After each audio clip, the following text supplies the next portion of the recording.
Salut à tous et bienvenue sur CAS. À Milan, l'Italie s'est imposée 3-1 face à l'Espagne lors de son premier match de l'Euro U21 hier soir. Nous en parlons aujourd'hui à 3 avec Monsieur Superio qui nous rejoint et Monsieur Aristide. Salut à vous. Bonsoir. Alors on n'a pas les minutes parce que tout simplement je rentre du boulot, j'ai pas eu le temps de faire de fiches appropriées, mais on va rappeler que Ceballos a ouvert le score côté Espagne avec bien évidemment une frappe magnifique, un splendide lucarne opposé, des buts de Meret. Et c'est ensuite Chiesa d'un superbe doublé, comme toujours Chiesa la star de cette équipe qui s'est mise en valeur pour l'Italie donc et qui a permis à l'Italie de reprendre l'avantage et enfin Pellegrini sur penalty en fin de match a crucifié donc l'Espagne. Alors messieurs, comment avez-vous vécu ce match? On n'attendait pas, enfin on attend une Italie toujours évidemment à domicile forte, mais ça fait, comment dire, c'était pas la sélection la plus attendue par rapport au U17 par exemple ou au U19, et ils répondent présent. Superlio, comme c'est ton grand retour, je te donne la parole en premier, vas-y. Oui, écoute, j'ai été agréablement surpris tant au niveau du score, du mental et surtout du physique qui a permis à l'équipe de revenir au score. Parce que j'avoue que le début de match m'a inquiété avec cette longue phase de possession espagnole et un nombre incalculable de fautes au niveau technique et aussi au niveau physique avec une agressivité parfois démesurée de la part des jeunes Italiens. Mais petit à petit, en deuxième mi-temps, ils ont réussi à revenir dans le match et à l'emporter surtout physiquement. Ils ont beaucoup mieux terminé physiquement par rapport aux Espagnols.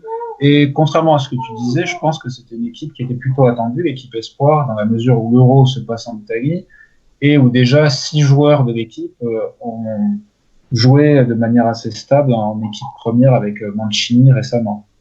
Ouais, c'est vrai qu'on a eu une première demi-heure très inquiétante. Tu fais bien de rappeler la possession. Alors moi, la possession m'inquiète jamais. Le problème, c'est qu'il y a eu ce but déjà dans un premier temps, puis les Espagnols nous mettaient vraiment en danger derrière. Et l'Italie peut-être, Aristide, je sais pas si tu confirmeras, mais peut-être a été un peu tétanisée mentalement par l'enjeu, hein, puisque c'est le roi domicile. Il y a une pression de toute façon, c'est évident. Ils voulaient tous la jouer. On sait que Barella, par exemple, a fait des pieds et des mains pour faire partie de cette équipe, hein. Le sélectionneur Di Biagio avait proposé de le laisser au repos. Et il y a des joueurs qui étaient vraiment déterminés, motivés, qui veulent jouer à domicile face à leur public, même si ce ne sont que des espoirs, ils y tiennent, et c'est bien, ça fait plaisir de voir des joueurs qui ont l'amour du maillot. Mais mise en place un peu difficile, et ensuite c'est vrai, hein, Superio fait bien d'insister, physiquement on a repris le dessus. Il est vrai aussi que collectivement, l'Italie n'est peut-être pas au niveau de l'Espagne parce que ces joueurs jouent moins souvent ensemble. Les Espagnols, on sait, hein, depuis notamment la Masia, la Cantera barcelonaise, qu'il y a un système de formation mis en place qui est beaucoup plus performant qu'en Italie, en tout cas ces dernières années. Mais on a des individualités quand même, hein, et elles se sont mises en évidence. Ouais, je suis complètement d'accord avec toi. On a eu une entrée un peu poussive. Comme tu l'as mentionné, on est avec des joueurs de 20 ans, donc la pression à domicile doit être terrible. On se souvient des différentes entrées en Coupe du Monde ou Euro, par exemple pour la France en 2016, avec des débuts de match toujours très poussifs. Des équipes qui accueillent la compétition. Donc j'imagine que quand on a 20 ans, ça va être encore plus compliqué. Vous faites bien de souligner effectivement le début de match un peu plus difficile, disons, puisque les Très inquiétant Espagnols, même, alors très très, inquiétant. ouais, plutôt, oui, enfin, oui, je passe mes mots, mais plutôt très inquiétant. Donc les 20-30 premières minutes, du fait on n'a pas beaucoup vu le ballon. Alors après, l'Espagne aime bien avoir la possession, ça a toujours été le cas, que ce soit les équipes en U21 ou plus grandes. Mais comme l'a dit Superio et tu l'as après souligné, MJ, je trouve que physiquement, en deuxième mi-temps, on a été mais largement supérieur et même je dirais même techniquement parce que ensuite notre milieu de terrain a complètement mangé le milieu de terrain adverse, que ce soit Barella, Mandragora. Alors je pense que de mémoire il y a Zaniolo qui sort blessé en fin de première mi-temps ou peut-être début deuxième, mais je trouve que notre deuxième mi-temps et notre milieu de terrain a largement été supérieur à l'Espagne. Donc je suis vraiment content de ce résultat et ça prouve bien que bon, ça on le sait qu'on a beaucoup de talent en équipe d'Italie parmi les jeunes. Et puis quand on voit ces quelques joueurs, les quelques leaders que sont Keane, Chiesa, Zaniolo, Pellegrini, Barella, etc., qui jouent en Serie A et qui sont titulaires dans leur club, même si leur club c'est pas que des grands clubs. Hein. Il y a la Fio, il y a Cagliari, etc. Mais on voit que c'est vraiment bénéfique pour ce genre de compétition en termes de résister mentalement à la pression et aussi de physique en fin de match. Ouais, c'est certain. Superlio, une petite réaction? Oui, je voulais aussi réagir par rapport à l'aspect tactique.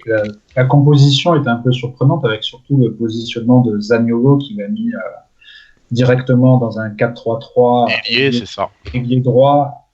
Alors bon, déjà Zaniolo depuis quelques temps était moins bon à la Roma. Il a terminé difficilement la saison d'un point de vue physique avec pas mal de blessures et a fait quelques matchs un peu ternes, dirons-nous. Et sur ce match-là, il a eu du mal à trouver sa position. À un moment, Di Biagio a essayé de le mettre en numéro 10 et de laisser Chiesa et Keane devant. Ça n'a pas trop fonctionné. Par contre, quand on a eu un véritable ailier comme Orsolini en deuxième mi-temps, on a eu plus de provocation et de percussion, ce qui a amené directement le troisième but, l'action qui amène le penalty pour le troisième but.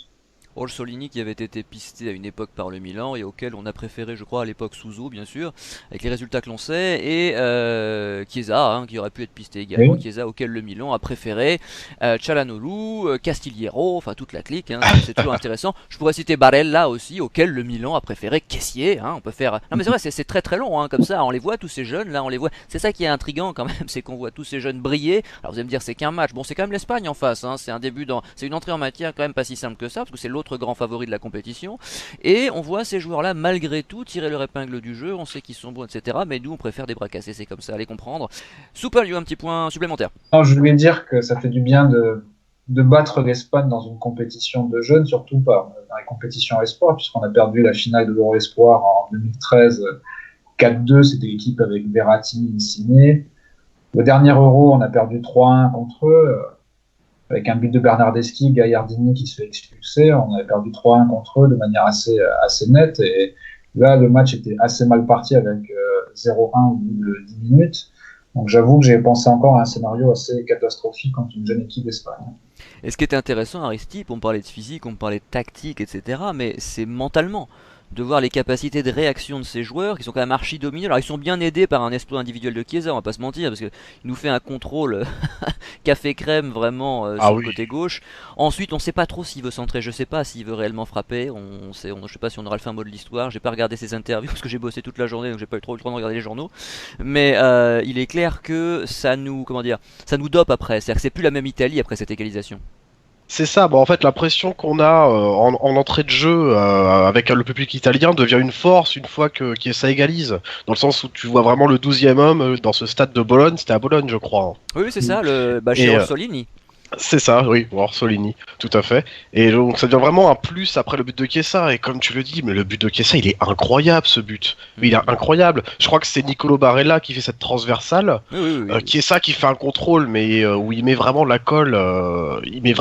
C'est vraiment magnifique. Il fixe le défenseur adverse, il le prend de vitesse. Et là, comme Quelle tu dis, je sais accélération. pas s'il veut. Ah ouais, quelle accélération. Parce qu'on parle souvent des Mbappé, etc. Mais celle-là, elle est incroyable cette accélération. Ouais. Et comme tu dis ensuite, je sais pas s'il veut centrer ou tirer, mais je vois le gardien qui surveille pas du tout son premier poteau et qui limite plonge avant le centre de Chiesa. Donc peut-être qu'il l'a vu et qu'il s'est dit comme il y a un grand trou, je la mets au fond, ou sinon il centre. Ça non plus je peux pas te dire, mais quelle action. Et c'est vrai que cet exploit individuel relance complètement les Azzorini dans ce match.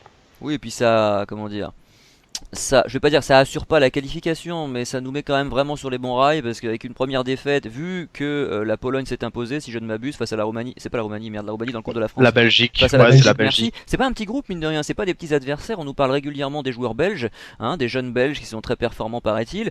Les Polonais sont jamais faciles à jouer, puis l'Espagne évidemment qui était le grand adversaire. Donc s'imposer face à notre rival numéro 1 d'entrée de jeu, c'est quand même très intéressant pour la suite, notamment pour la confiance. Et c'est vrai que je sais pas où on jouera, je me suis pas renseigné spécialement sur nos destinations, sur les stades dans lesquels l'Italie va évoluer dans les matchs à venir, mais il est clair que ça, comment dire, mentalement, ça va être très intéressant de voir comment vont se passer les prochains matchs. On va d'ailleurs en parler dans quelques instants, mais d'abord, Soupalio, peut-être as-tu un ou deux joueurs à sortir du lot qui t'ont particulièrement marqué. Évidemment, il y en a un qui nous vient en tête tout de suite, mais Et sans parler, je sais pas si on va faire un flop, mais voilà, sans faire comme d'habitude quelque chose de très académique avec top 3, flop 3. Si tu peux nous ressortir un ou deux noms qui t'ont particulièrement épaté hier soir, c'est le moment. bon, et au niveau des individualités, il n'y aura pas de surprise. Chiesa a été phénoménal avec une condition physique époustouflante. Ah ouais. Combien de sprints offensifs, mais aussi défensifs. J'ai souvenir d'une action en deuxième mi-temps où il revient, alors qu'il a 2 mètres de retard, il récupère les ballons dans les pieds du milieu espagnol pour partir tout de suite en contre-attaque.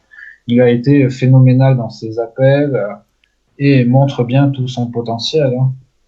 Après, pour ce joueur, se poserait la question de l'avenir, savoir est-ce qu'il faut mieux rester encore un an à Florence, l'année de l'Euro 2020, ou tenter sa chance dans un club beaucoup plus huppé et passer un cap. Il vient Ça d'augmenter sera sa valeur marchande en tout cas. largement. Et là, vu ce qu'il a fait, il a encore une marge de progression. Parce que j'ai regardé un peu ses stats sur les 2 dernières saisons en Serie A, il est à 6 buts Alors, Mm. il doit marquer peut-être beaucoup plus à ce niveau-là. Après, dans les individualités, j'ai bien aimé le match de Pellegrini au milieu de terrain qui a Oui. bien fluidifié le jeu, a mis le pied sur le ballon et a intercepté un nombre incalculable de ballons. Et le sang-froid sur le penalty est aussi à souligner. Au niveau des flops, mais encore, je trouve qu'ils ont tous fait un bon match. Le match de Calabresi, le Ouais, latéral droit, m'a un petit peu on est d'accord. dérangé. Je l'ai trouvé assez agressif, à la limite d'un deuxième rouge, avec des fautes un petit peu inutiles. Bon, il s'est bien repris par la suite, heureusement pour lui, mais n'oublions pas qu'il a été titulaire suite au forfait de Calabria, qui était blessé, et donc qui n'a pas pu être retenu. Et Adjapong, votre latéral, est aussi dans une condition physique assez déplorable. Autre individualité, alors mi-fut, mi-raison, je dirais le match de Moïse Kean était un peu décevant. Beaucoup de capacité d'accélération, de jouer dos au but, mais très peu, Oui, mais très brouillon. très C'est-à-dire que brouillon ça dans manque les de actions. lucidité et de précision. Je me Et demande si Cutrone a pas fait un meilleur match finalement. j'ai bien Ah aimé si, j'ai trouvé. Ah ouais. l'entrée de Courtronnet qui a apporté une présence dans la surface. Ça s'est vu sur l'action du deuxième but. Il tente une reprise de volée, se bat dans la surface, alors que Keane était plus dans la provocation, dans l'utilisation de la vitesse pour provoquer, sans être vraiment dangereux pour la défense espagnole. Enfin, quelque chose qui est un petit peu hors sujet, mais je déplore la blessure de Pinamonti qui a brillé avec les U20 en Coupe du Monde en Pologne et qui était sélectionné mais qui a été blessé lors de la demi-finale perdue contre l'Ukraine et qui aurait pu être présent avec l'équipe Espoir. Bon, alors, Monsieur Aristide confirme-t-il ses tops et ses flops? As-tu un autre nom éventuellement à citer? J'en profite aussi pour préciser, il y a un truc qu'on n'a pas dit quand même, c'est que le match était extrêmement dur physiquement, très haché, avec des fautes un peu partout. Je pense d'ailleurs que comment dire, l'arbitre nous a fait un petit arbitrage maison par moment. C'est-à-dire que les Espagnols se plaignent. À mon avis, ils ont quelques raisons de se plaindre. Parce qu'on va. Bon, il y a eu quelques fautes qui étaient sifflées dans notre sens et parfois pas dans l'autre. Voilà, je vais le dire comme ça. Mais ce qui est sûr, c'est qu'il y avait beaucoup de contacts très difficiles. C'était une partie très engagée physiquement. Ça faisait plus penser à un match du football anglais des années 80 parfois au niveau des contacts. Mais bon, en tout cas, on en revient aux individualités. Mais il fallait que je la case celle-là parce que j'avais oublié d'en parler. Vas-y, Aristide. Je vais reprendre à peu près les mêmes tops que Superlio, c'est-à-dire un très bon Pellegrini au milieu de terrain, bon Chiesa qui a été juste extraordinaire. Zaniolo, non j'en parlerai après. Barella, mais j'aime toujours Barella en fait. De toute façon même Barella quand il fait un match moyen, comme je vois que lui, j'adore ce joueur. Dommage qu'il soit interiste par ailleurs, mais j'adore Mais il a vraiment pas ce encore signé, joueur. mais il est Il supporter, a donc pas a encore priori. signé, mais malheureusement, ouais. Alors les rumeurs disent qu'on s'est mis un peu sur le dossier, mais bon, il est Bah, interiste pure j'imagine mal un souche. intérêt signé au Milan, pas bizarre. Complètement, complètement. Bon après, est-ce que ce sera le premier? Je sais pas. Ah non, non, on a vu d'autres, on en a vu d'autres. Mais, Je crois que mais c'est vrai que Maldini a failli Barella, c'est signer un à bon l'Inter rêve. avant de venir au Milan, hein. Ah bon?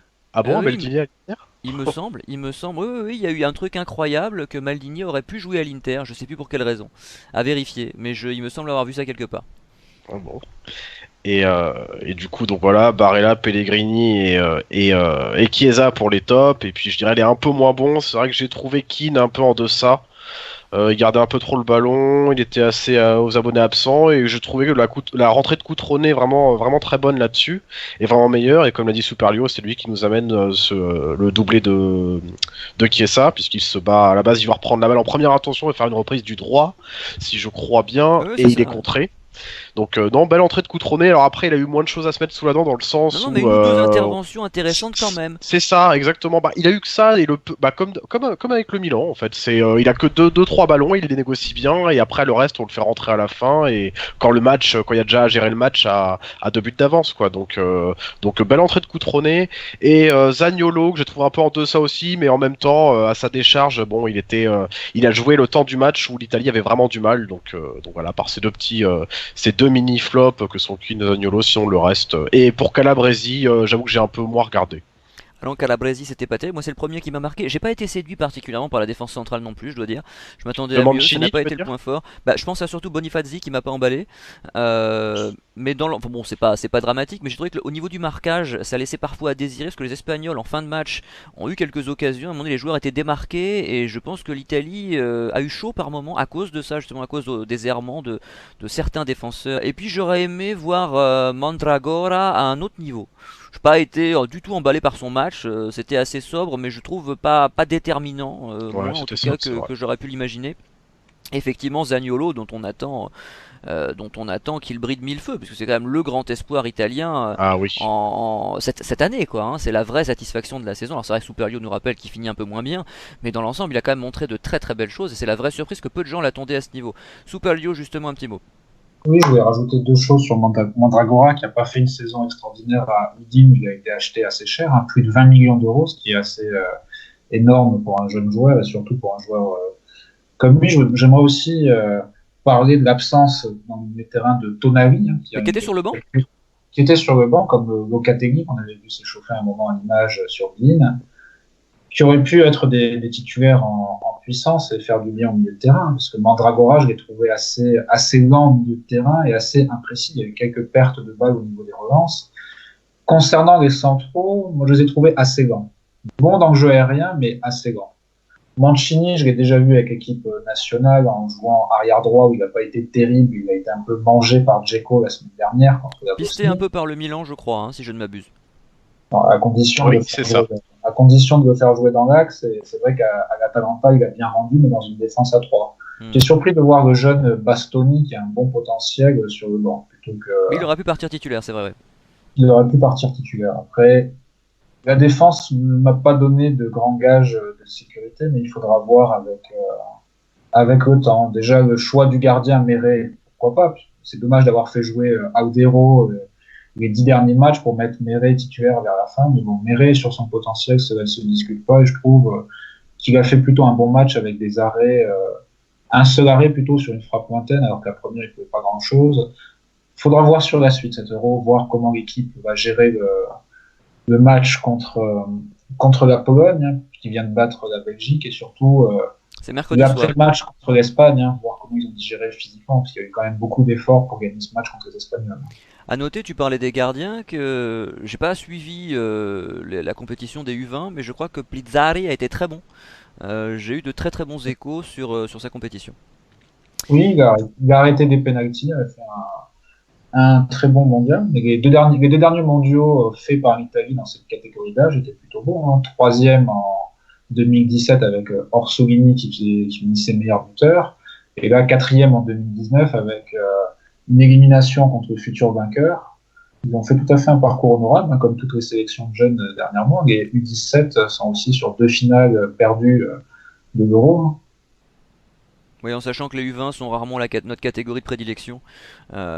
C'est vrai que je crois que c'est un peu l'antichambre des U19 ou des U21, je sais pas, c'est un peu une sélection particulière ça les U20. J'ai pas l'impression que les meilleurs joueurs y aillent toujours. Je crois que pour trouver les meilleurs, on a surtout U17, U19, U21. Il faudra demander à Tom, il connaît tout ça par cœur. Il pourrait nous apporter des précisions sur ces sujets-là, mais bon, en tout cas, ce qui est sûr, c'est que l'Italie des jeunes répond présent en général et on espère que les U21 vont se montrer dignes de leur glorieux aîné, puisqu'on rappelle que c'est une compétition que l'Italie a gagnée à maintes reprises dans les années 90 et même 2000, hein, donc c'est pas, on connaît bien quoi en Italie la victoire dans ce genre de compétition. On passe au mot de la fin, peut-être avec Aristippe. J'avoue que j'en ai pas. Bah non, on n'a rien préparé, on sait pas de quoi on Ah, va parler. C'est une émission qui ouais. n'était pas prévue, je le dis à nos Ah auditeurs. oui, ouais, bah Ça s'est oui, décidé ouais. la dernière minute. Il y a 5 minutes, je leur dis, vous voulez faire une émission, puis tac, on se dit ok, on se réunit, on veut parler de ce qui C'est s'est vrai. passé hier soir. C'est Donc vrai. on n'a pas les minutes, on n'a pas les faits de jeu, on n'a rien. C'est vraiment de briquet de broc. On sera plus sérieux pour l'émission contre la Pologne, qu'on fera certainement jeudi soir aussi d'ailleurs. Parce que les matchs sont quand même à 21h et quand on se lève le lendemain, c'est pas toujours simple de faire dans la foulée, on verra. Mais ce qui est sûr, c'est qu'on est très heureux de parler de cette Italie là. Voilà. Donc Aristippe, rien à dire du coup. Si, juste que je me suis régalé bien plus que certains matchs Du Milan. très haut niveau du Milan. Bon, ça c'est pas très compliqué, MJ, hein, nous qui faisons les émissions quasiment toute l'année ensemble. Mais effectivement, quand je vois un milieu comme ça, tu vois, je vois un milieu comme ça, et je me dis, oh, mon Dieu, qu'est-ce que c'est dur au Milan. Tu On pas fait jouer des. Bakayoko là. Hein. Tout de Ah suite, bah là, oui, c'est autre chose, non, hein. là, bah, tu vois, je les défends moins, bizarrement, hein, Eh pour ben. ce match, mais ça, quand on voit nos milieux de 23, 25, 27 ans, et quand tu vois que des petits comme ça, ce qu'ils arrivent à faire, parce que non seulement ils sont techniques, mais pour leur âge, ils sont aussi physiques. Ah oui, bien sûr. Ces gars, ils ont 20 ans, ils sont super physiques, quoi. Mais je me tue à Zaniolo, répéter qu'il y a du Pellegrini, talent en Italie, Aristide, j'arrête pas de le bien dire depuis sûr. des Et années. bien, Et quand ouais. je dis ça, regardez, les U17 font 2 finales consécutives et on me dit oui mais c'est parce que tactiquement ils sont plus forts, ils sont plus fins sur le plan de la stratégie. Individuellement il n'y a rien, on me répond. Mais non c'est faux. On voit bien qu'il y a du talent en Italie, on l'a encore vu hier soir. Le seul problème c'est que nos recruteurs ont les yeux partout sauf en Italie. Alors qu'est-ce que tu veux, on peut rien faire dans ces cas-là. C'est sûr, et peut-être avec un milieu de terrain aussi qui joue titulaire dans leur club en Serie A, qui ont beaucoup d'expérience. Hein. Parce Ah ça qu'on change. parle même des gars comme, tu vois, comme Zaniolo, etc. C'est des gars qui ont déjà joué l'Europa ou la Champions au moins une fois. Bien sûr. Ce qui n'est pas le cas de tous les joueurs de 20 ans. Donc il y a quand même, quand les joueurs italiens jouent titulaire dans leur club, effectivement, ça fait une expérience et un physique qui est accru et qui est un gros bénéfice pour l'équipe, quoi. Bah surtout quand ils jouent dans les meilleurs clubs et donc les compétitions C'est ça. européennes. Pellegrini par exemple a une sacrée expérience en Ligue des Champions Aussi. mine de rien déjà, bon, C'est avec la vrai. Roma, et c'est vrai que ça joue, oui bien sûr, c'est évident, parce que si c'est joué dans les clubs de bas de tableau et joué en réalité 3-4 gros matchs par an seulement, c'est déjà un peu différent, mais là c'est vrai qu'on en a quelques-uns qui ont une petite expérience européenne, et à ce niveau-là des U21 forcément, ça peut aussi aider quoi, mentalement, c'est considérable de savoir gérer les grands rendez-vous. Superlio. Oui, complètement. Oui, mais moi j'en ai deux de mots de la fin, désolé. Ah mais non Le mais t'as pas premier, vu depuis longtemps Superlio, tu peux te lâcher, et puis nous on n'a pas grand chose à dire. Hein. le premier, ça fait plaisir de voir une grande compétition de football organisée en Italie depuis 1990, 29 ans depuis les exploits de Schivacci, Giannini, Baggio, Zenga, Baresi, enfin on peut tous les énumérer, une grande équipe battue en demi-finale contre l'Argentine, dans une demi-finale assez mémorable à Naples, ça fait bien de voir une compétition en Italie.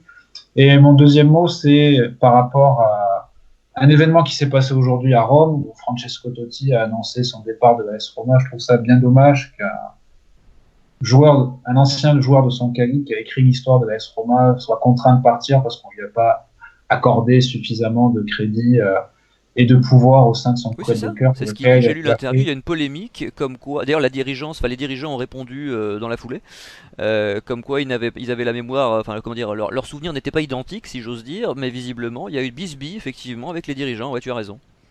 Et c'est pas le premier auquel ça arrive. Hein. Souvenez-vous, Maldini au Milan, Oui. Bergomi à l'Inter. Mais même Baggio à la fédération, rappelez-vous, il suivait les jeunes et on disait qu'il n'avait pas assez de moyens, il a démissionné à cause de ça, on lui donnait pas les moyens. Roberto Baggio, quand même le plus grand joueur italien de l'histoire du foot, et ben on lui a refusé les moyens pour aller suivre les jeunes, etc. Donc il a préféré démissionner plutôt que de s'assurer un siège à ne rien faire ou à faire approximativement ce qu'il aurait aimé faire parfaitement. Donc c'est certain qu'en Italie, parfois on délaisse j'allais dire nos cadors, mais aussi nos têtes pensantes, parce que les joueurs qu'on vient de citer sont des joueurs qui ont des idées sur le foot. Voilà, c'était pas juste d'anciens grands joueurs, Maldini, Baggio, Totti, quand tu les écoutes parler, ils savent de quoi ils parlent, ils connaissent leur sujet. Donc c'est vrai que ce sont des gens qui ont une science, qui peuvent transmettre et qui nous seraient très utiles. Et ben non, il faut les maltraiter, il faut impérativement, souvent évidemment, avec l'excuse, hein, comme toujours, de la rigueur budgétaire, l'aspect financier qui est souvent mis en avant. Mais je trouve ça dramatique parce que c'est comme ça qu'on gâche l'aspect sportif justement dans nos clubs, qu'on privilégie l'aspect économique trop souvent et au détriment de ces talents, de nos talents et de nos anciens talents précisément. Bon, Aristide, toujours rien à ajouter? Si, je voulais juste Ah, revenir sur le tu vois, fait ça vient des fois. ouais, ça vient petit à petit. Je suis plutôt content en général du match d'hier, évidemment, et puis même de la tournure que prend le championnat italien avec les jeunes, dans le sens que je trouve qu'il y a un peu plus, ou du moins de plus en plus, de clubs qui font confiance, comme tu l'as dit, bon, la Roma avec Pellegrini, Zaniolo, Ouais, bah pas etc. Milan, hein. Mais alors pas Milan, c'est vrai, mais il y a quand même plus en plus d'équipes qui font confiance aux jeunes et qui les alignent directement titulaires ou remplaçants, mais au moins qui les font jouer dans l'effectif d'année en année. Alors que j'ai le souvenir des années, il y a encore une dizaine d'années ou même 5 ans, où les jeunes, on peut en prendre même au Milan, hein, les jeunes Italiens enchaînaient les prêts de 6 mois, de 1 an, pendant 3-4 ans avant d'être vendus ou libérés, quoi. C'est Je ce qui pense risque d'arriver à à Cotrone, hein. Valotti, etc. Et c'est ce qui peut arriver à Coutronnet. Alors Coutronnet, oui, c'est un problème, c'est que lui, il est pas en prêt, mais il joue de moins en moins. Bah, c'est ça. Mais je trouve qu'à part au Milan, disons, il y a de plus en plus d'équipes, que ce soit des bonnes équipes ou des équipes un peu plus en retrait, qui font confiance aux jeunes Italiens. Et je pense que ça commence à se voir et en termes de physique et de technicité. Et je trouve que c'est un bon point pour le championnat italien qui a eu beaucoup de retard ces dernières années là-dessus. Oui, non, qu'abonder dans ton sens. En tout cas, on verra nous. Donc du coup, si on fait les matchs à venir, hein, ça dépend pas des victoires ou des défaites d'ailleurs, ça dépend tout simplement de nos disponibilités. Donc si on peut faire la Pologne mercredi soir, après le match, on la fera. Ça m'étonnerait, à mon avis, ce sera plus jeudi soir. Mais quoi qu'il arrive, on répondra présent parce que c'est intéressant tout ça. On essaiera de préparer un peu mieux les émissions aussi parce que là, c'était vraiment in extremis. Mais on vous remercie de nous avoir écoutés. On sait qu'on fera moins qu'avec le Milan. C'est sûr que l'Italie est tellement détestée en France. On fait quand même une émission francophone qu'on s'attend pas à faire des gros scores. Mais ça nous fait plaisir d'en parler et puis surtout de revoir des Italiens sur le terrain, on n'a plus l'habitude. Voilà, allez, bonne soirée à vous, rendez-vous donc soit mercredi soir, soit jeudi. Merci à vous de m'avoir rejoint, chers messieurs, surtout de façon si inattendue. Et puis merci donc aux auditeurs, à très vite, salut. Merci à tous, au revoir.